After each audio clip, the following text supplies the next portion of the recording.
Hello students, in this session we will learn 10th Science 1 chapter 1st Gravitation and Newton's laws of motion and Kepler's first law. Just recall the knowledge of Newton's laws of motion and we have just studied in the standard 9.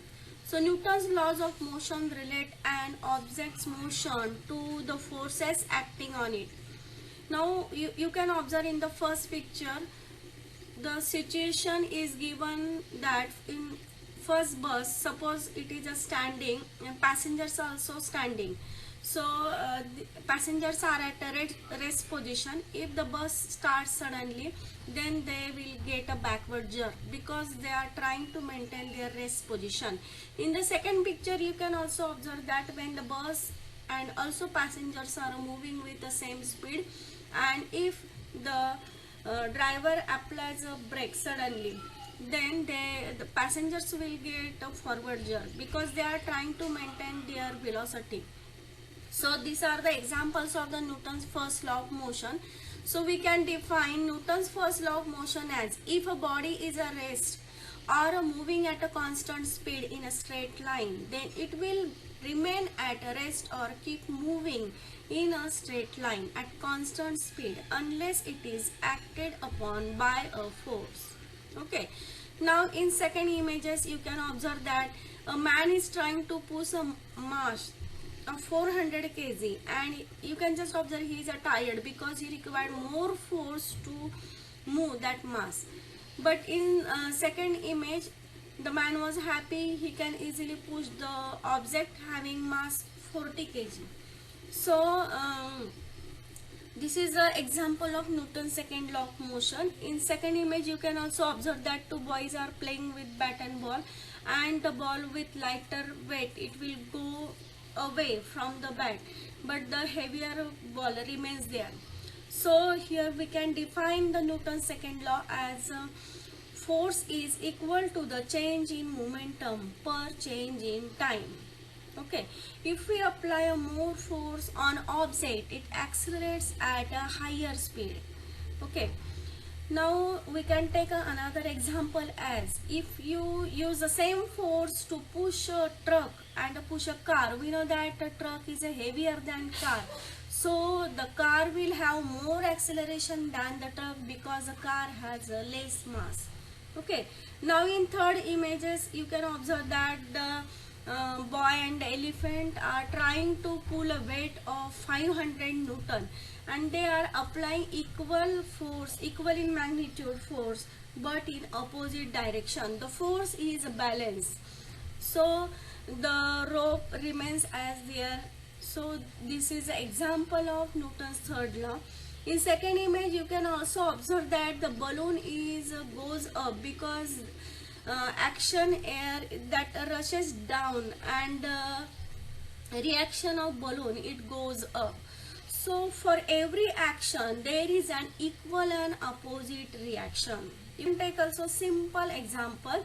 If you are jumping, your legs apply a force to the ground and the ground also applies the same force but in opposite direction, so that propels you into the air and you can easily jump. So this is the Newton's third law of motion. Let's know about the circular motion and centripetal force. In first image you can observe that the girl is rotating the string and a stone is tied at the one end of the string and other end is in our hand.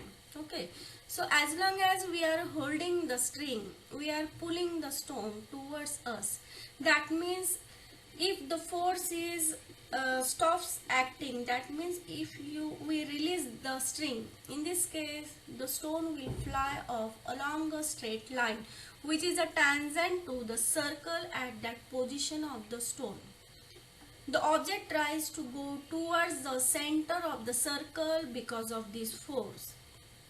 Next example, the merry-go-round.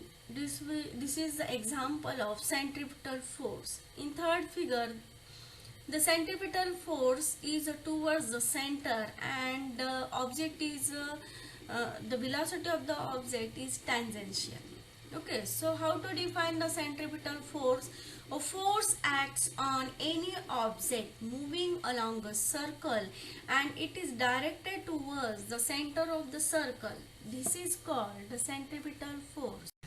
To know the Kepler's laws, first we know that what is an ellipse, because here how to get an ellipse practically you can do at home. Take a cone shape and just cut it into an inclined plane, then you will get ellipse. Okay, so ellipse is an curve obtained when a cone is cut by an inclined plane and it has a two focal points. Suppose here two focal points f1 and f2 are given, then every point on the curve, if you take every point on the curve, suppose here I am taking the point I and L on the curve, then the sum of distances to the two focal points from every point on the curve is constant. That means here the distance E plus F equal to I plus J.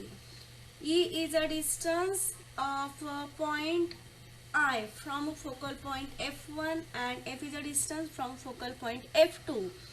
Also similarly, the distance of object L from point F1 is I and from point F2 is J. So here we can write E plus F equal to I plus J. This is called as an ellipse. So let's define Kepler's first law.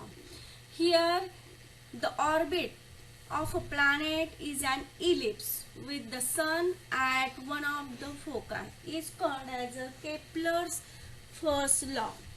So here just explain this figure.